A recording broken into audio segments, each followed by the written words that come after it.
Ojo, vamos a empezar porque hoy saltaba la noticia, una de las noticias importantes en el caso Loan. ¿Y qué era? Ni más ni menos que lo que vamos a escuchar a continuación y que luego nos va a explicar el mismo fiscal del caso. Vamos a ver porque, estamos ahí en la prensa saltaba de esta guisa. Caso Loan, la Cámara rechazó la apelación del exmarino y su esposa y se agrava su situación judicial. La Cámara Federal de Apelaciones de Corrientes rechazó un recurso de casación presentado por la defensa del ex capitán de navío Carlos Guido Pérez, 63, y su esposa, la exfuncionaria municipal María Victoria Cayllaba, 53, ambos detenidos por su presunta participación en la sustracción de Loan Danilo Peña, el nene desaparecido el 13 de junio de 2024 en la localidad del Algarrobal. Con este fallo, los imputados solo pueden interponer un recurso de queja ante la Corte Suprema de Justicia de la Nación. La abuela Catalina y una reunión con Pérez Cayllaba que se pone bajo la lupa. El abogado defensor, Ernesto González, había solicitado que se revisara el fallo que confirmó las prisiones preventivas y los procesamientos dictados por la misma Cámara hace un mes. En su presentación, sostuvo que los jueces violaron el Código Procesal Penal y que la resolución debía ser considerada equiparable a una sentencia definitiva, ya que ocasiona, según su criterio, un gravamen de imposible reparación ulterior. Sin embargo, el fiscal general Carlos Eschafer consideró que no se estaba ante una sentencia definitiva ni equiparable, y que tampoco surgía del expediente un agravio federal concreto o arbitrariedad manifiesta. Dijo que lo planteado por la defensa solo constituía una mera discrepancia con lo resuelto por la Cámara. Añadió que en el caso se ha garantizado el doble conforme o garantía de la doble instancia que debe observarse dentro del marco del proceso penal como garantía mínima para toda persona inculpada de un delito. En la resolución, los jueces Ramón González, Selva Espessot y Mirta Sotelo señalaron que la defensa no cuestionó la legitimidad o fundamentación de la prisión preventiva, lo que, dependiendo de las circunstancias del caso, podría haber permitido una admisibilidad parcial del recurso. También afirmaron que la resolución atacada no reúne la condición de sentencia definitiva o equiparable a ella, y que no se advierte la existencia de un agravio federal concreto o arbitrariedad manifiesta, ya que la defensa, al momento de fundar la admisibilidad del recurso, se limitó a transcribir artículos del Código Procesal Penal de la Nación, evidenciando únicamente una discrepancia con lo resuelto por este tribunal. Los magistrados enfatizaron que la confirmación del procesamiento tampoco podría violentar la garantía de defensa en juicio, ya que la resolución apelada describe con precisión la conducta específica por la cual se procesa a Pérez y Cayllaba, lo que constituye un límite objetivo a la admisibilidad del recurso extraordinario. El hecho investigado. Según la Cámara, el 13 de junio de 2024, Carlos Guido Pérez y María Victoria Cayllaba sacaron a Loan Peña, de 5 años, de la casa de su abuela Catalina Peña en su camioneta Ford Ranger, Ojo, con que la lo dan excusa por de hecho, regresar a su domicilio Escuchad para lo que ver ha el dicho. partido entre River Plate y Deportivo Riestra. El expediente sostiene que el matrimonio actuó en el marco de un plan previamente acordado junto a Bernardino Antonio Benítez, 38, Laudelina Peña, 46, Óscar Fierrito Ramírez, 50, Mónica del Carmen Millapi, 36, y el excomisario Walter Maciel, 44. Los jueces indicaron que los 7 imputados planificaron con antelación sustraer a un menor de 10 años, durante un almuerzo previsto para el 13 de junio en la casa de Catalina Peña, al que habían sido previamente invitados, a excepción de Maciel. Detallaron que el acuerdo previo consistía en sustraer a un menor, y no específicamente a Loan, ya que su presencia en el almuerzo fue espontánea y sorpresiva para el resto de los asistentes. En ese plan, cada imputado tenía un rol asignado. De acuerdo a la reconstrucción judicial, Benítez y Ramírez debían proponer de manera espontánea una salida al Naranjal junto con los menores. Una vez allí, capturarían a uno de ellos para entregarlo a Pérez y Cayllaba, quienes lo retirarían del lugar. Por su parte, Millapi, con la colaboración de Laudelina Peña, debía acompañar a los niños hasta el Naranjal, donde ya se encontrarían Benítez y Ramírez. Laudelina, a su vez, Tenía la función de iniciar el trayecto con los menores y luego regresar a la casa de su madre, donde recibiría la noticia de la supuesta desaparición y actuaría como nexo entre los captores y quienes debían retirar al niño, Pérez y Callaba. Los jueces explicaron que, recibido el aviso por parte de Benítez, Laudelina debía comunicar la situación al matrimonio, que abandonaría la reunión familiar con la excusa del partido, trasladándose en su camioneta hasta el punto de encuentro preestablecido, en las inmediaciones de la escuela abandonada conocida como La Tapera, para concretar la entrega del nene. Lee también, caso Loan. Habló una de las detenidas y sembró dudas sobre otros 2 acusados por la desaparición del nene. Actualmente, los 7 imputados continúan detenidos, a excepción de Mónica Millapi, que cumple prisión domiciliaria. Con esta decisión judicial, la estrategia defensiva del matrimonio Pérez Callaba queda acotada a una presentación extraordinaria ante la Corte Suprema. Bueno. Como estáis viendo, exactamente es lo que en este canal se os comunicó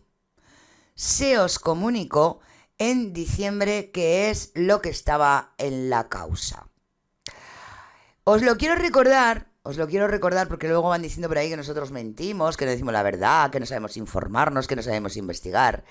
Pero si recordáis, fijaros qué curioso, os hice hasta un planito, podríamos decir, hice dos planitos con lo que la jueza iba a poner en la causa, exactamente lo que ahora mismo se ha comentado en esta nota. Estoy 2 minutillos, estoy buscando esa plantilla que se os hizo. Es que no me acuerdo ya, eso se lo tenía que preguntar a Silvia cuando lo hicimos. No me acuerdo si fue en diciembre o a principios o a finales de diciembre, antes o después de las vacaciones de Navidad, cuando expusimos entre los dos canales este hecho, ¿no? Este documento. Ya lo he encontrado, ahora lo voy a poner para recordarlo, que lo recordemos todos cuando íbamos comunicándoos la situación. A ver, que lo tengo aquí. Y ahora ya nos vamos a escuchar de la boca del fiscal qué es esto, esta información que se ha dado a continuación. Recordar, aquí tenemos el planning que se os hizo y que comentábamos, que era lo que la jueza Cristina Poser pensó iba a subir para que lo aprobaran en fiscalía y lo subieran a la causa. ¿Recordáis? La comida, Bernardino, que se llevaba a los niños, con Benítez y Millapi, que aquí estaban nuestras amigas, que se lo entregaban al señor Pérez. Pérez en La Tapera se lo entregó. ¿A quién se lo entregó? Aquí a nuestro comisario. Y ahora hablaremos de los policías. Luego, bueno, se lo entregó en esa esquina de esa casa de Pérez y Callaba, y el señor Pérez se lo llevó. Y estuvimos hablando, recordar, de este punto en concreto, entre Goya Corrientes, esta esquina de Chavarría, junto a esos 40 minutos que estuvo el coche del señor Pérez ahí paradito. ¿Lo recordáis, no? Bueno, pues eso perdonad, es lo que se os comunicó en ese momento. Bueno, después de salir de confirmarse ya lo que se os comentó que iba a ocurrir y confirmarse ya la nota, ha sido de última hora el fiscal del caso exponiendo el tema. Vamos a escuchar lo que nos dice el fiscal del caso, cómo lo van a llevar y la claridad con que el señor Pérez y la señora Callaba van a quedar además en prisión hasta el juicio. Vamos a ello, chat. Ahí lo tenemos. A ver El si fiscal federal. ahora lo estamos escuchando. Ahí, buenos días. Ahora sí, doctor, ¿cómo le va? Buenos días, ¿cómo anda? Buenos días a toda la audiencia. Bien, muy bien. Bueno, doctor, se confirmó la detención de 2 de los acusados en las últimas horas del caso Loan. ¿Es así? Sí, hace muy pocos días se rechazó los recursos que hicieron tanto Pérez y Cayaba en la causa Loan respecto al auto de procesamiento dictado en la primera instancia por la jueza Poser Penso. Recordemos que ese auto de procesamiento donde se los acusa por la sustracción del menor, también se evaluó la situación de la prisión preventiva, es decir, que se mantenga la misma. Ellos, al confirmarse en la Cámara Federal de Apelaciones de Corrientes, hicieron el pertinente recurso de apelación o el recurso de casación, el cual fue rechazado en estos días por inadmisible, ¿no? Sobre todo con una vista y un dictamen nuestro donde nosotros decimos que se ha garantizado la doble instancia y solicitamos que prontamente esta causa sea elevada a juicio, ¿no? Claro. Doctor, buen día. ¿Por qué ellos solicitaban una revisión de esta decisión que se tomó? Decían que hubo irregularidades en el dictamen. ¿Qué alegaban? Claro, ellos lo que tienen es el pertinente recurso de casación, que lo tienen a los 10 días de dictado el auto por la Cámara Federal. Lo que están pidiendo que se revise, digamos, porque entiendo yo que ellos consideran que hubo una violación a las garantías constitucionales y hay cuestiones que para ellos son nulas. De todas formas, ya la Cámara, es decir, al resolver esta cuestión... Está hablando de las famosas nulidades. ¿Recordáis que se habló por activa y por pasiva de las famosas nulidades? Que iba a haber muchas nulidades. Y que a nosotras nos vino el pajarito que soltó la jueza Poser Penso que no se iba no se iban a tramitar esas nulidades. Es de lo que en estos momentos está hablando el fiscal Schaefer, de las famosas nulidades, sobre todo del perro, las famosas pruebas oloríficas. Atentos, porque es interesante lo que cuenta. Y está más o menos afirmando lo que la información que se os dio desde un principio. Lo que pasa es que ahora ya tenemos confirmación de la misma. Resolver lo que la jueza federal ya había hecho en primera instancia, es decir, rechazó todas las nulidades. Lo que hace es confirmar. Ellos lo que están pidiendo es que se revise esa situación. ¿Veis? Y cuando decían que iba a haber nulidades y nulidades y nulidades, que las que tenían eran pruebas indubitadas y no iban a tener ninguna nulidad.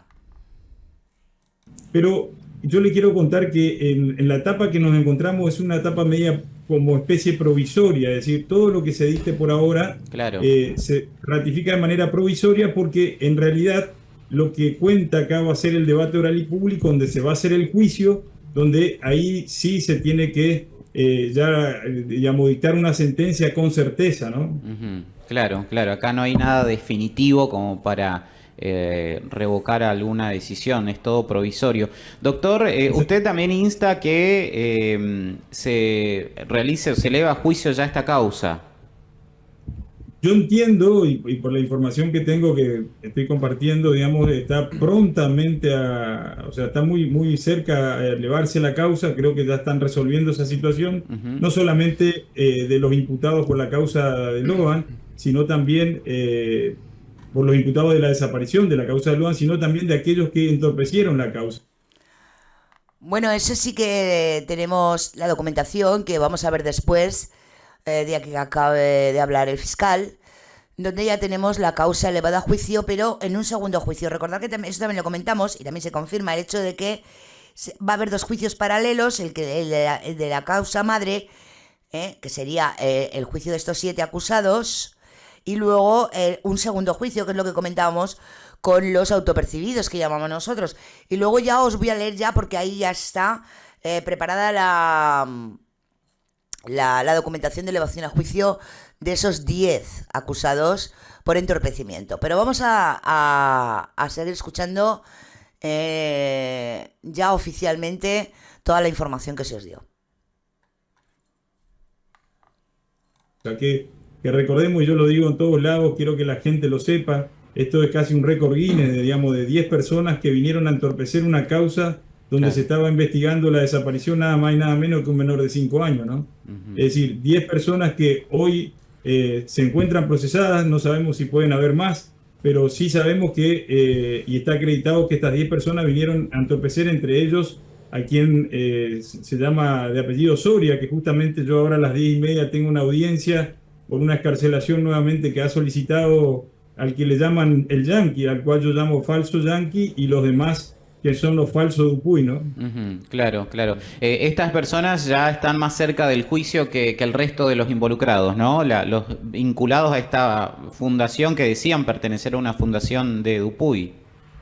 Sí, tanto el procesamiento de los que habían, digamos, que sustrajeron, por lo menos nosotros decimos sustrajeron a Logan porque eso es lo que se acreditó, más el procesamiento dictado contra estos que vinieron a entorpecer la causa se encuentra confirmado por la Cámara. Ya el código nos habilita con esa confirmación nada más a elevarlo a juicio, es decir, que seguramente tendremos un juicio con 17 personas, ¿no? Y ojalá sea lo más pronto posible, es decir, nosotros lo queremos que se haga el juicio lo más pronto posible porque también de ahí se pueden dilucidar algunas cuestiones que todavía no sabemos dónde está Logan, no sabemos el por qué lo hicieron, digamos, si bien tenemos acreditado por suerte la sustracción, y esto yo lo quiero recalcar porque tiene que ver con esa sustracción que hicieron en un lugar que, como yo siempre lo digo, es un paraje, un lugar donde no hay cámaras de televisión, donde no hay cámaras filmadoras en el lugar, es decir, donde pasa muy poca gente. Esos se aprovecharon de esta situación y hoy no contamos con Logan, ¿no? Este dato que usted nos está dando, la verdad que es muy importante, que está acreditado que a Logan lo sustrajeron, no se perdió. En principio era una de las hipótesis, bueno, un sinfín de hipótesis, pero en el expediente está acreditado que estas personas sustrajeron a Logan. Quiero decirle que con la prueba que vino a la Cámara Federal, que fue la que nosotros tuvimos que exponer en la audiencia, Sí. entiendo yo, es decir, con mi experiencia, y de hecho lo ha confirmado la propia Cámara, es decir, ya tenemos 4 jueces, tenemos 4 fiscales que estamos diciendo lo mismo, es decir, con la prueba que hay, está acreditado que estas personas lo sustrajeron. ¿Por qué lo digo? Porque Logan nunca salió de la zona cero, es decir, si Ojo porque aquí llega lo interesante. Lo sustrajeron. O sea, están hablando de 4x4, o sea, 4 de 4, tanto fiscales como jueces, que queden claro que lo sustrajeron. ¿Esto qué quiere decir? Que probablemente no se hable más del tema del accidente. Ya estamos hablando del tema de la sustracción. Y diréis, pero no de la trata. Porque, claro, hasta el juicio, y si alguien habla, no tenemos evidencia física, me refiero, o prueba indubitada, de que, aunque sepamos que es así, haya trata. En estos momentos hablamos de una sustracción, ni siquiera de trata, ni de fallecimiento, porque tampoco hay cadáver. Y eso lo tenemos que entender, hasta que la elevación a juicio, y en ese juicio empiece a salir verdades. Ojo al piojo. Ojo al piojo. Ahí estamos, ahí estamos. Hay que ir a por Méndez.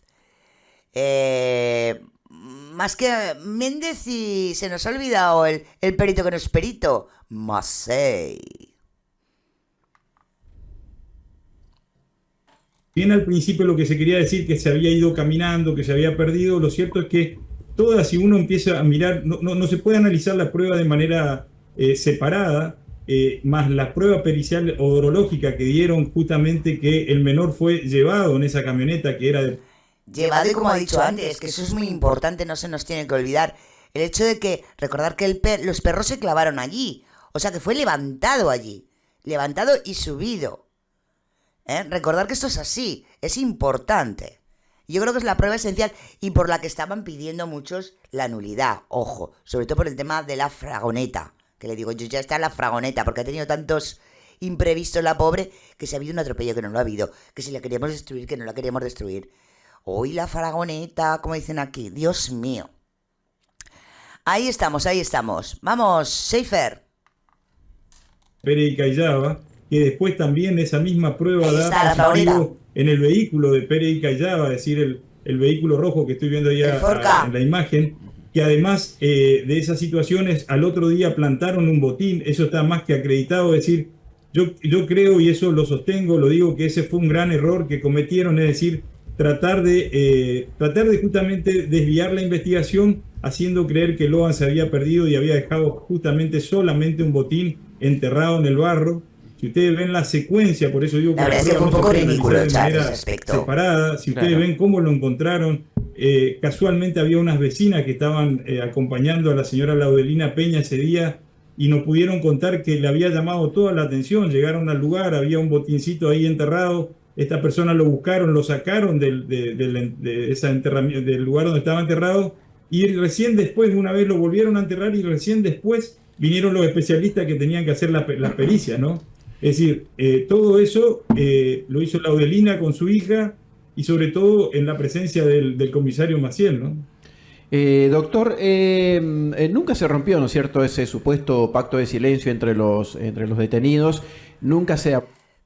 Y aquí es donde tenemos que tener claro una cosa, es que no existe pacto de silencio, es que realmente cuando estamos hablando de trata, un brazo del grupo no sabe lo que hace el brazo de otro grupo. De hecho, el mismo Pérez, aunque sea el cabecilla de la organización, él no sabe más que a quién se lo entregó, ya no sabe nada más.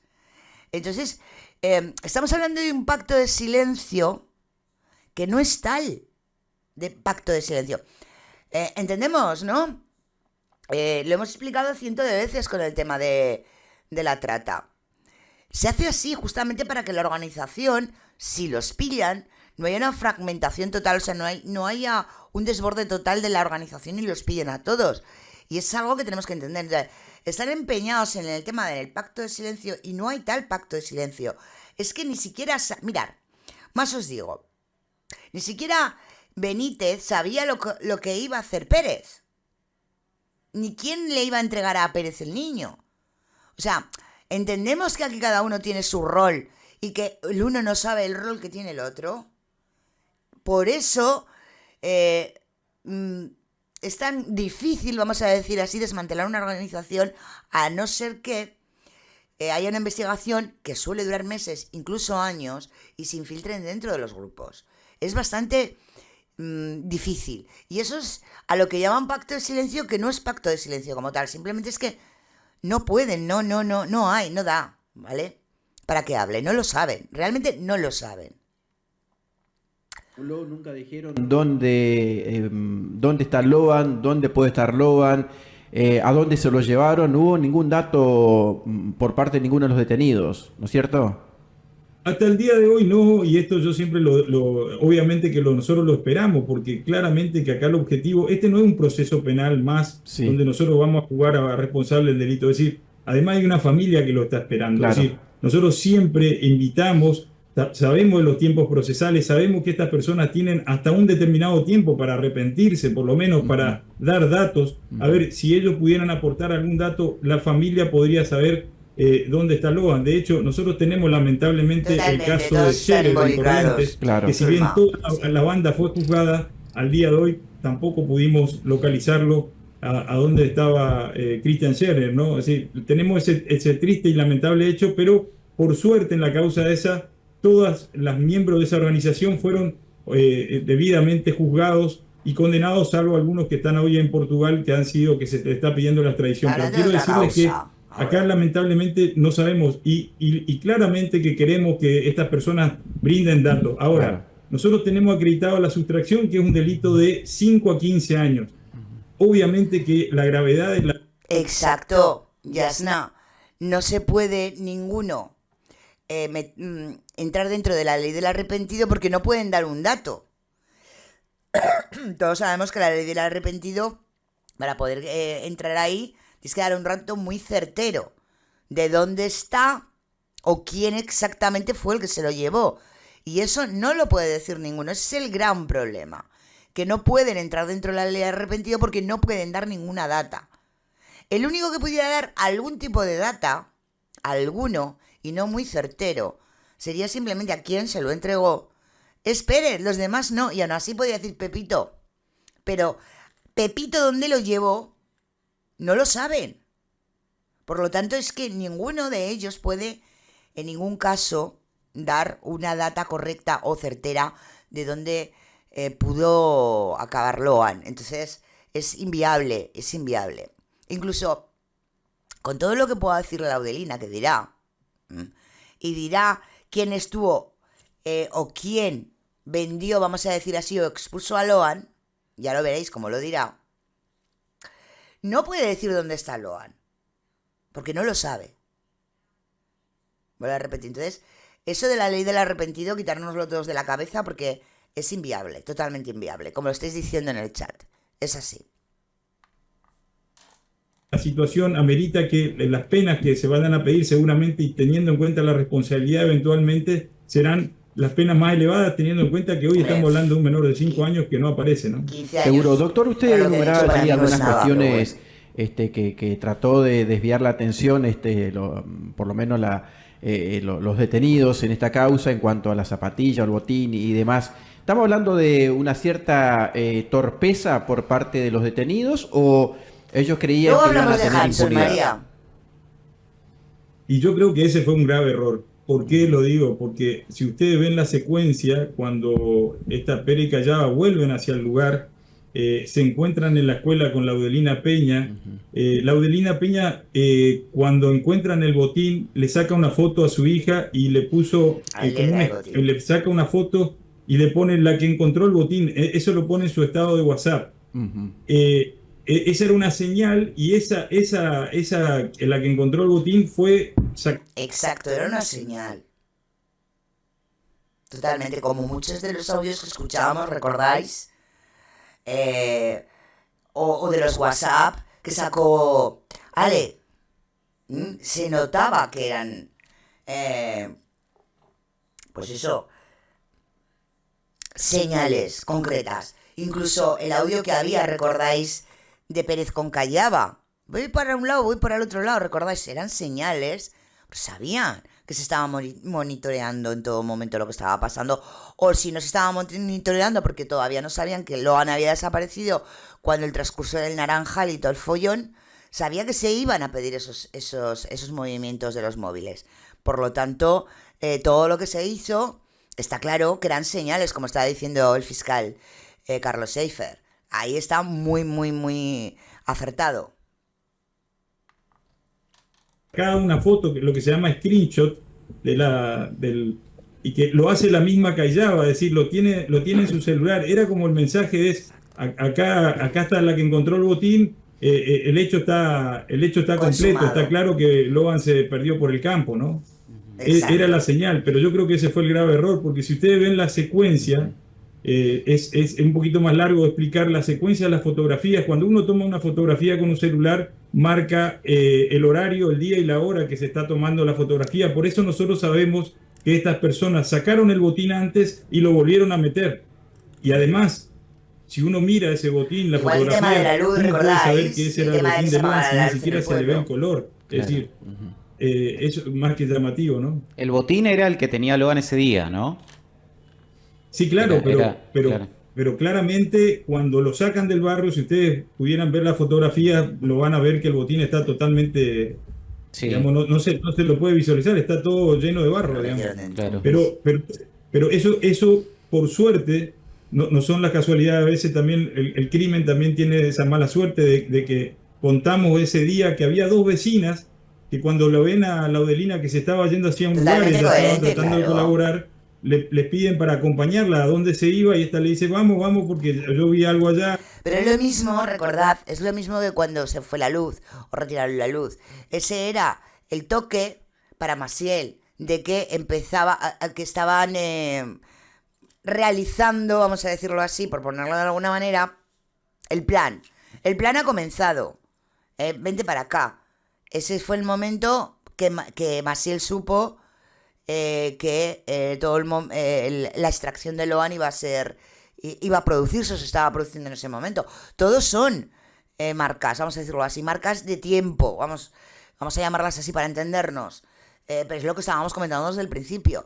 Y luego hubo otras marcas de tiempo que fueron sobre todo lo vimos súper bien cuando las teníamos todas, esos intercambios de WhatsApp o de audios que se mandaban unos a los otros. Días después, durante la búsqueda y días después con el tema de Pérez y Callava. Eso está clarísimo. No me acuerdo bien el relato, pero lo que cuenta la vecina es que desde que llegaron al lugar le llamó todo la atención. Es como que ellas sabían que había un botín ahí, que estaba enterrado en el lugar. Dan cuenta la forma en la que exponen claramente que ese botín había sido plantada por esta misma persona, ¿no? Ujú. La última, doctora, agradeciendo su tiempo, la parte de encubrimiento, de entorpecer la investigación en realidad que está vinculado a estos ex falsos Ahí está integrantes. la fotografía del botín. Sí, Mira, Además está claro. se casi... pueden identificar el color de ese. Espera que lo pongo en grande para que lo veáis, que además aquí se ve muy bien.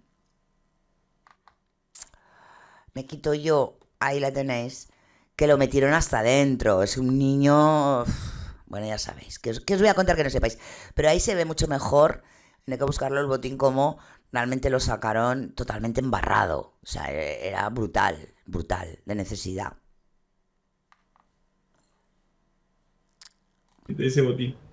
Claro, solamente ellos en su Sí, imaginación, tema de digo, las entre otras comillas, fotos, todos y María. pudieron saber que No, no, ese no. botín era de En Loan. la certeza que ellos Hombre, la tenían de que ese certeza. botín era de Era de, Loa. claro. Porque, mire, La vertedora que lo sabían ellos, claro. Está muy bueno, sí señor. mira, ellos lo vieron así y lo volvieron a enterrar así, ¿eh? Ujú. Claro, claro. Volviendo a la pregunta, los falsos integrantes de la Fundación Dupuy, ¿por qué se pudo determinar por qué o con qué objetivo llegaron de entorpecer? ¿Fueron mandados por alguien? ¿Tenían algún Por objetivo? cierto, ya que ¿O habla lo de hicieron de eso, manera... ya que habla de eso, vamos a ver que tengo la documentación y así ya os la leo, porque esto ya se eleva a juicio y ya tenemos la documentación pertinente. A ver, que la tengo aquí. Yo os la pongo y así nos viene al cabo, ¿no?, de lo que está comentando el fiscal Seifer. Decisión final. La Cámara Federal de Corrientes resuelve: 1. Hacer lugar parcialmente al recurso de apelación de Rubio y Toborda, revocado el procesamiento por privación ilegítima de libertad y modificando la participación de Rubio en el encubrimiento a partícipe secundario. 2. Hacer lugar parcialmente al recurso de Noguera, modificando su participación en todos los delitos imputados a partícipe secundario. 3. Corregir el error material respecto al artículo aplicable a la sustracción de título artículo 247 CP. 4. Confirma la resolución en todo lo demás, manteniendo las calificaciones legales, concurso legal de delitos y medidas cautelares impuestas. Estamos hablando de los autopercibidos, a los 10. O sea, que se quedan como partícipes secundarios. Vamos a la otra. Para terminar, observaciones hilares. Este fallo demuestra la complejidad judicial que presenta un caso con múltiples imputados y diversos delitos concurrentes. Es particularmente relevante el análisis sobre 1. La tipicidad de la privación ilegítima de libertad, aun cuando existe una aparente un consentimiento considerado que dicho consentimiento puede estar viciado por situación de vulnerabilidad. 2. La distribución de roles en esquema de coautoría funcional y la diferenciación entre coautores y partícipes secundarios según la esencialidad del aporte al hecho. 3. La responsabilidad de profesionales que ejercen actos propios de una profesión sin título habilitante, especialmente cuando ello se realiza en contexto de alta sensibilidad social. Y 4. La configuración de concurso real de delitos autónomos que, aunque persiguen una finalidad común, no mantienen entre sí un vínculo que permita considerarlos una unidad judicial. Así que, como estáis viendo, así se va a elevar a juicio, a un segundo juicio, a lo que se llaman o siempre hemos conocido como los autopercibidos, y que, pues bueno, se elevan a juicio, como hemos visto, como partícipes secundarios imputados en el delito principal, sustracción y desaparición de Loan. Esa ya se eleva a juicio tal cual. El juicio imagino que entrará ya para el año que viene, puesto que, a ver, con el tema de las elecciones en Corrientes y acabando, o que tienen que acabar de elevar también la causa principal de los 7 imputados, pues imagino que todo esto pues se verá, o el juicio se abrirá, este segundo juicio, que van por separado, se abrirá directamente, digo yo, que para el 2026. Pero bueno, es un decir, yo lo digo más que nada también por el tema de las elecciones y porque todavía la causa principal no lo han elevado, están todavía como estáis viendo, punto por punto con los 7 imputados. Pues vamos a seguir con el fiscal Seifer. Vamos a seguir porque nos está explicando muy bien lo que tiene que ver con todo el caso, que parece que lo tiene todo bastante más clarito de lo que la gente se pensaba. Nosotros ya lo comentamos en su momento, pero bueno, ahí estamos. Era sin querer, ¿no? Ese Sin querer evitarlo, de la investigación. entorpecerla. Mira, nosotros lo que pudimos determinar es que estos vinieron a encubrir una maniobra delictiva, o por lo menos entorpecerla, como vos mismo decís. No tenemos la finalidad, no tenemos quién subvencionó eso, pero a ver, están yendo a juicio oral y público por delitos graves, porque vuelvo a repetirles, es decir, estas personas lo que hicieron es, incluso yo lo dije en la propia audiencia, estábamos en una audiencia tratando de que se confirme un procesamiento de gente que vino a entorpecer la causa, es decir, a demorar la causa, y nosotros, los investigadores, en este caso yo como fiscal de cámara, pero los investigadores tenían que perder su tiempo a ver qué hicieron estas personas. Y estas personas, gracias a Dios, también lo hicieron en flagrancia, llamo yo, porque lo hicieron a la vista de todos. Claro. Es decir, ellos, si ustedes ven, hay un video que está muy bueno, que lo publica TN, donde ellos hacen una falsa inspección ocular. Y digo falsa porque, es más, expresan cuestiones que tienen que ver con el procedimiento. Por ejemplo, en el caso de Cañete, que ni siquiera era abogado, le faltaban 3 meses para ser abogado. Por ejemplo, decía eso que fue, la causa va a seguir. Eso ¿cuál fue era brutal, el curso que lo va de a seguir la Cañete. causa? Siendo que no tenía ni siquiera intervención Claro. en la misma. Y, por ejemplo, en el intercambio de mensajes que se hacía con el verdadero abuelo de la Fundación Dupuy, el creador, le decía, pudimos meter presa a no sé quién, o le pudimos determinar la responsabilidad. Es decir, claramente nosotros no sabemos todavía quién financió esa actividad, por qué lo hicieron, pero esto se puede dilucidar, y vuelvo a repetir lo mismo que dije con respecto a los arrepentidos. Todo, nosotros estamos abiertos, y quiero decirles esto porque ustedes, la prensa, yo lo vengo diciendo, que cuando va a haber un arrepentido, cuando va a haber una persona que va a decir algo, normalmente no se hace como se hizo durante toda esta causa. Es decir, se hacían anuncios rimbombantes que tal persona iba a contar, iba a dar tal o cual dato. Eso no es así en la realidad. El arrepentido tiene que ser una persona que trabaja de manera silenciosa. Se le pide al fiscal que esta persona se quiere arrepentir, y a partir de la información que da uno empieza a investigar. Pero tiene que ser todo en silencio. No existe el arrepentido que vaya a contarlo así a viva voz, claro, y que encima anuncie que la semana que viene, el jueves.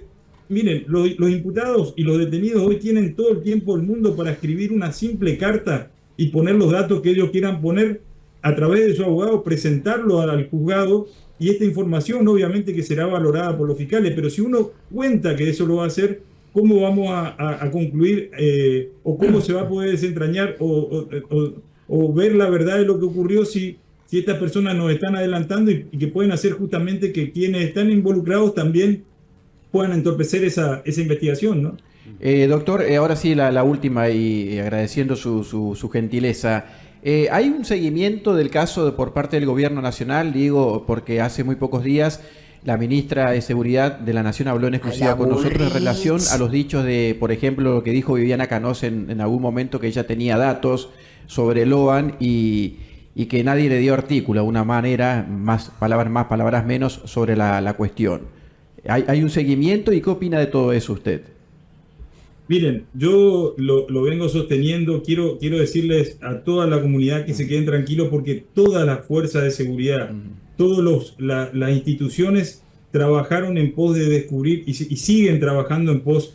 Los investigadores que se encuentran en la causa son los mejores investigadores que pudieron tener esta causa y se lo digo con conocimiento de causa porque quien lleva la causa ha desentrañado una matriz de corrupción y una matriz de delitos que se cometían en Paso de los Libres y sobre todo teniendo en cuenta a causas donde se vinculaban a menores de edad. Estoy hablando de la causa de Paso de los Libres, donde nosotros investigamos lamentablemente a un colega nuestro, es decir, un fiscal federal, sí, con toda una organización donde fueron condenados casi 150 personas en total, o por lo menos 100 personas en total, entre ellos aduaneros, tratantes y vinculados al narcotráfico. Quiero decirles que el Estado Nacional, entiendo yo, que está haciendo un seguimiento a través de las instituciones que se encuentran interviniendo la causa. Es decir, están los mejores especialistas, están las mejores fuerzas, los especialistas de la Fuerza de Seguridad, y creo que ese es el conocimiento que tiene el Ministerio de Seguridad y acompaña esta causa, ¿no? Además, quiero decirle que los investigadores, los fiscales que están interviniendo son especialistas en trata de personas. Estamos hablando de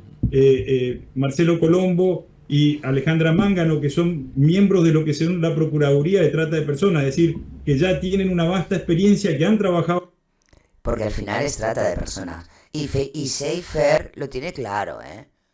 Y hay varios fiscales que no han hablado con el tema de la trata de personas, que es por donde va. Lo que pasa es que físicamente, o sea, decirlo así, no hay prueba para señalar.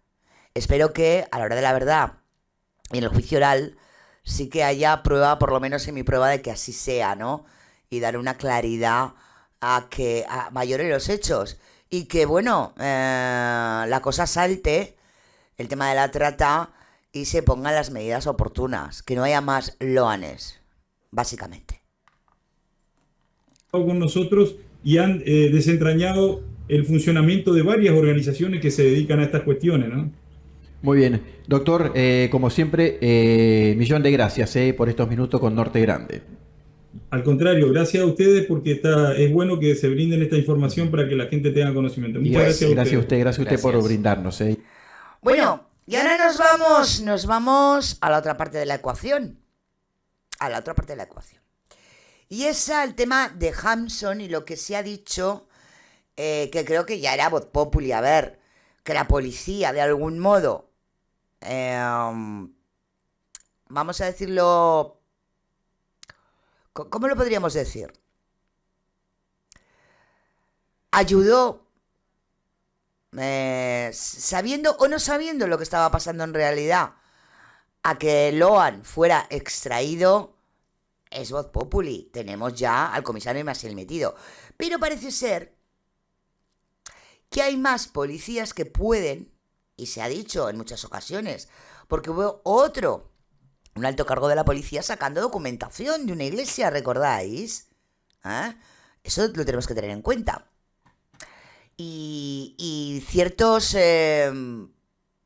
borrados que se hicieron directamente ya cuando los teléfonos estaban supuestamente a buen recaudo. Tenemos que ir recordando y sumando cosas. Pues parece que Hampson puede ser que pueda apuntar a algún que otro policía o que tenga alguna data sobre algún que otro policía. Estáis preguntando por el canal. Bueno, ¿y ahora qué hace Hampson moviendo? Hombre, pues intentando por todos los medios rebajar lo más posible la culpabilidad, imagino que de Villapí y Fierrito, más claro el agua, ¿no? Y además, si se puede poner claridad en el caso Lohan, yo por Hampson creo que sí que lo haría. De todas las maneras, vamos a escuchar un fragmento, porque aparte quiero escucharlo aunque lo tenía también en la boca de Hampson, pero quiero también escuchar a otra persona que también sabe de trata, cómo afirma varias cosas importantes que están pasando con los niños, no solo con Lohan, ¿no? Entonces me interesa poner, o que veamos todos juntos, este vídeo que salió en Crónicas. Vamos a ello, chat. Hace 15 días más o menos estuvimos en Corrientes con Diego haciendo el informe.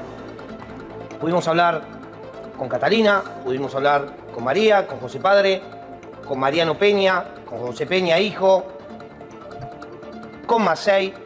Pudimos hablar con toda la familia, pudimos reconstruir lo que fue ese mediodía en el Naranjal. Diego, obviamente, la idea era las 100 preguntas sin concesiones y no fuimos a preguntarle cómo se sentían. Fuimos realmente a buscar una verdad. ¿Qué nos trajimos? Exactamente. Bueno, el paso a paso, el camino que hizo Loan, que hizo Laudelina, que hizo Macarena también en parte, que hizo Benítez. Caminamos todo el Naranjal con el perito de la familia quien asegura. Se lo robaron. De acá se lo robaron, no hubo ningún tipo de accidente. Y cariamos, ¿podemos decirlo así? Sí.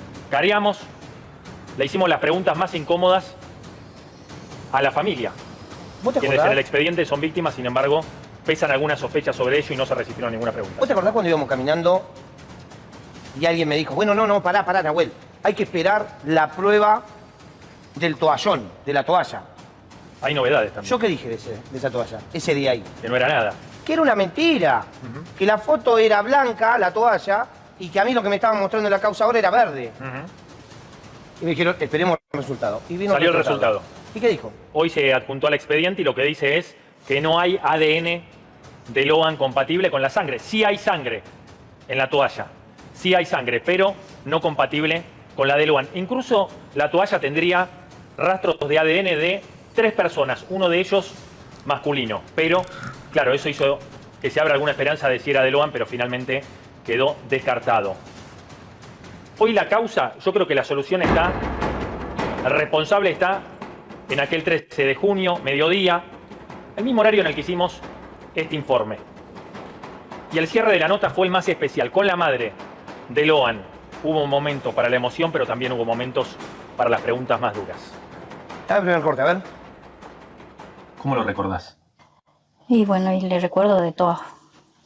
A veces me siento y pienso y saco de mi cabeza, me acuerdo como antes, como nos íbamos a la escuela, se mandaba así.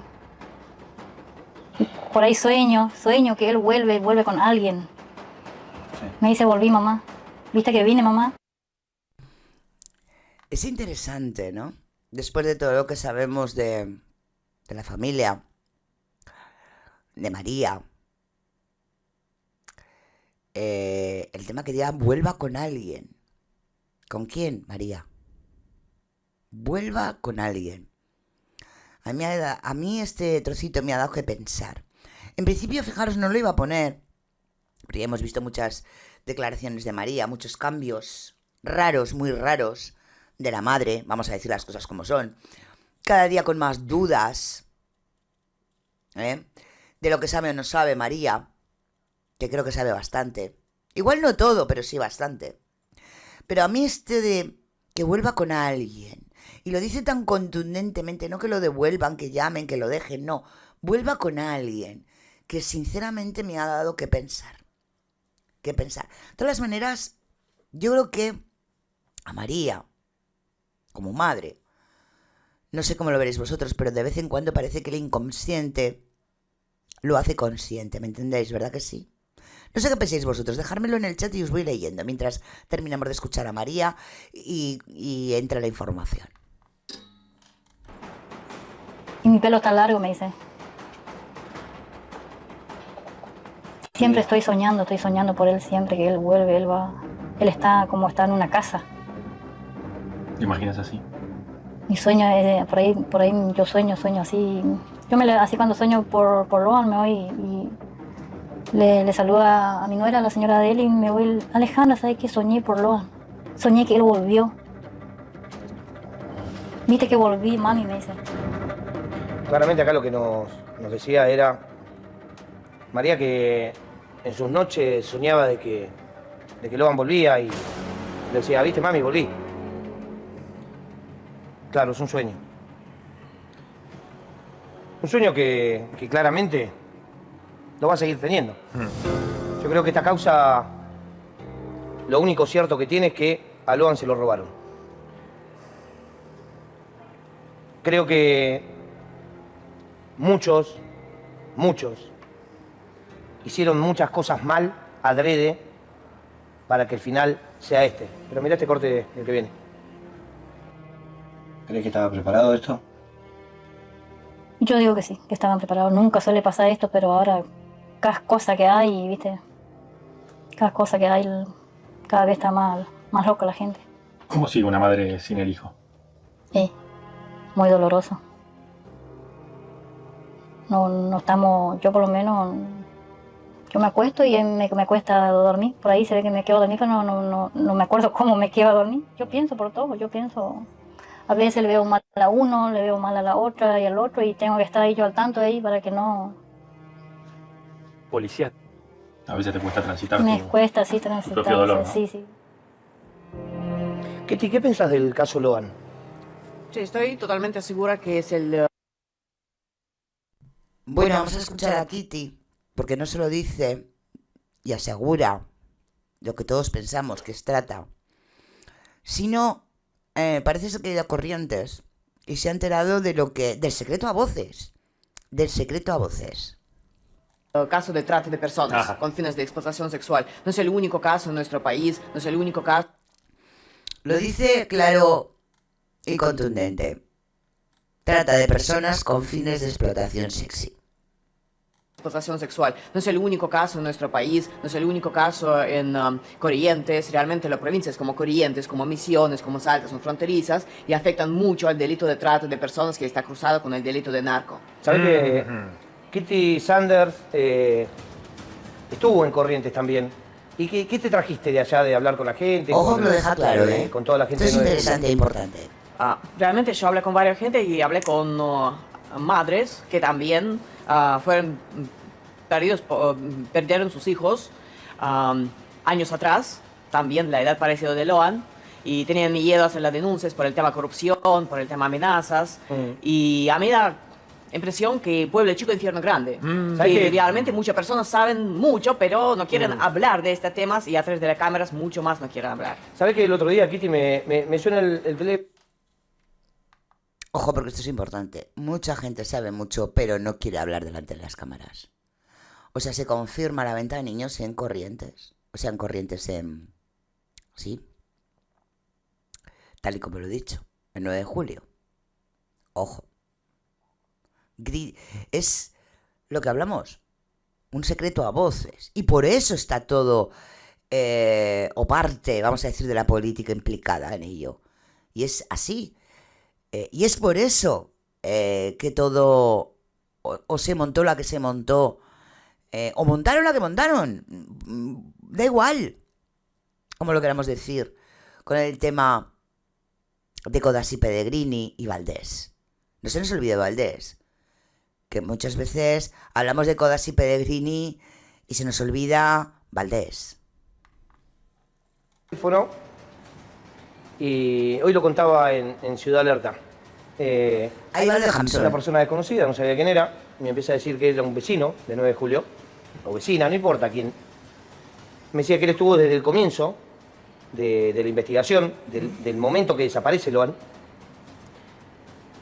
Pero a mí me llamó la atención en el momento que me dice del general Rodríguez.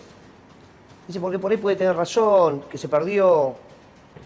Entonces le dije, a mí lo que me extraña del general Rodríguez es por qué borró los mensajes del teléfono de Pérez. De Carlos Pérez, el de jefe Carlos Pérez. de la división Eso de es delito complejo de la muy Policía de importante. Corrientes. General Rodríguez, sí. Entonces agarra y me dice, bueno, quizás eso fue, o por lo que entendió, celos profesionales con la fe. Lo de celos profesionales con la federal, a mí eso lo siento en el alma, pero no me lo trago. ¿Qué tienen que ver los celos profesionales con la federal? Cuando estamos hablando de que el cabecilla de la organización, qué curioso, ¿no? Con el cabecilla de la organización, no con otro. Se le borran los mensajes importantes. Yo ves ahí lo siento, pero no me lo creo. No sé lo que pensáis vosotros, pero ahí lo tengo claro de que no puede ir por ahí. Es que no fue de cualquiera, qué curioso, ¿no? Qué casualidad. Y estamos con las teorías que nos llevan ¿a quién? ¿A salvemos al soldado Pérez? ¿Estamos con lo mismo de siempre? Va a ser que no, por ahí no. Federal. Sarasa. ¿Sí? No existe eso. Pero igual, obviamente al vecino jamás o vecina jamás voy a nombrar ni el nombre ni quién fue el que me hizo llamado, pero sí mi contestación fue, si el general Pérez, Rodríguez, quiere hablar con nosotros, el programa está abierto a escucharlo, sin concesiones. Las preguntas sin concesiones y al aire, no en privado, al aire.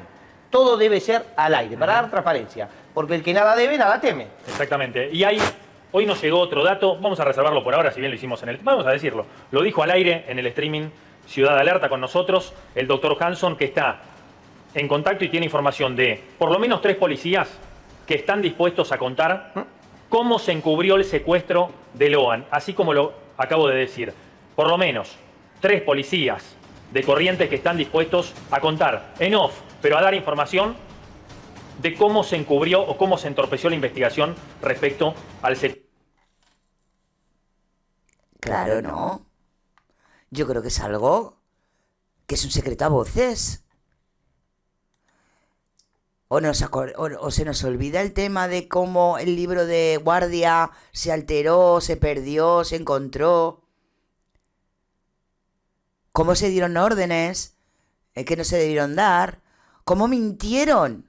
Eso lo hemos escuchado las declaraciones de la policía, cómo policías, incluso policías familiares del mismo Loan mintieron.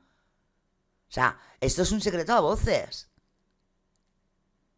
Esto sí que sería importante en el hecho de poder señalar directamente a los altos cargos de arriba. Entonces, tenemos claro que para que Maciel hiciera su trabajo, tenía que tener claro que el que le daba las órdenes no iba a hablar. Pues que blanco y en botella leche, ¿no?